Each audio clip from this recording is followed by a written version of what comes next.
Welcome to the Soul of Innovation podcast. I am Thomas Anglero, and have you ever done something, taken an exam, or just knew that whatever you're about to do freaks you out completely? It scares you, it intimidates you, and you're massively uncomfortable with it. You know you got to do it, right? You know you have to go through with it.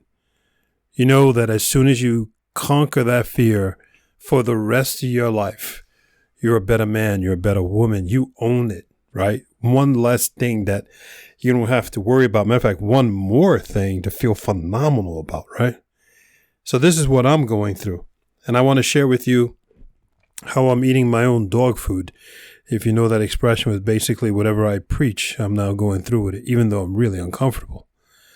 Of all things, me, Mr. New Yorker, hardcore, project boy, growing up in New York, concrete forest and all that, I am taking my driver's license to be able to drive like a pickup, the cab thing you put on the back of your car when you're carrying a whole bunch of stuff. You ever see these funny YouTube videos where people are pulling their houses and then the house flips over on the highway? That's me, but I hope I don't flip over the house. Well, I'm getting my driver's license to be allowed to pull up to 15,000 pounds over 7,000 kilos. So if I ever need another job, I could always work in a construction site. Is that cool? But the thing is, I see these highway truckers on Discovery Channel and all these guys pulling these stuff, and I'm going to have that license. I could be a highway trucker driving on the icy roads of Alaska. I'd have my own TV show. Nobody would watch, but I would think I would be funny all to myself. But anyway, the thing is, that makes me massively uncomfortable. That's not what a person does from New York. That's what country boys do. That's what people who grew up in the forest, people who grew out in these weird places, if you're a city boy like me, right? You don't go there. I mean, when would you ever need that? And that's exactly the point why I'm doing it. It is so foreign to me, so ridiculously ridiculous to do this. But yet I know, because when I accomplish this, for the rest of my life, I have that skill. I have that talent. I have that confidence. I have that edge. But it is as foreign to me as anything because I grew up in an environment where you don't even need a driver's license. I'm walking into the light. I am purposely choosing something that is not natural to me, just like skiing. Right? First time I put skis on, I was 30 years old. That ain't natural, right? I missed those first years. When's the last time you chose unpurposely to do something that you knew was incredibly difficult? Doesn't matter why. But when you think about it, like, that hurts. I don't want to do that. Nah, that's really hard. Like learning a language for me. Right? Like learning how to play an instrument. Or being open and actually speaking your mind. Saying what you really mean to say to people instead of being quiet and taking it all in and feeling horrible afterwards when you knew you should have spoke your mind. You knew you should have said something in that moment. That's something I stopped doing a long time ago. And I remember what the conversation was, but I remember in that moment, I was in a conversation. I said, no, I have to talk now. My voice cracked. I think I even whined when I spoke for the first time because it was coming from deep within me. But the person said something I strongly disagreed with, and I had to speak my mind. And I was in complete disagreement to what they said, but it was against every facet, every part of my DNA to speak my mind. I wasn't brought up that way. I was told never to do that. I was told I was being disrespectful. I was told that you never speak back against your elders, even if your elders are wrong. And yet I said, no way. This is my life. This is my thoughts. This is my existence. And this person has to hear my point of view.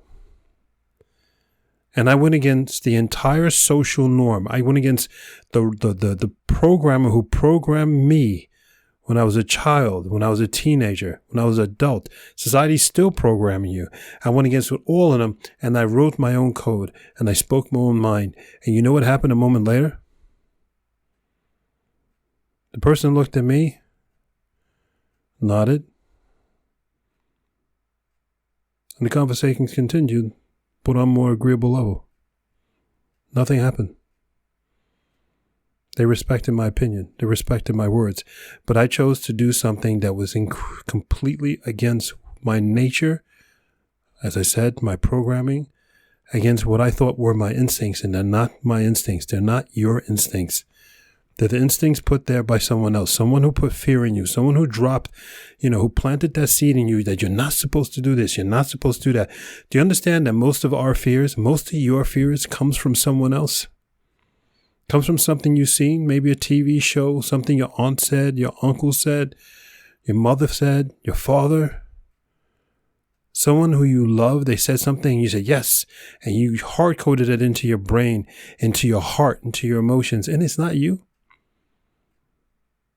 And you got to rewrite that code. It's your life. Rewrite your code. Rewrite your story. Matter of fact, write your story. But write your story based on you. And how did I get to all this? I got to this because I want to take a stupid driver's test so that I could pull in my car. I could pull an insane amount of weight.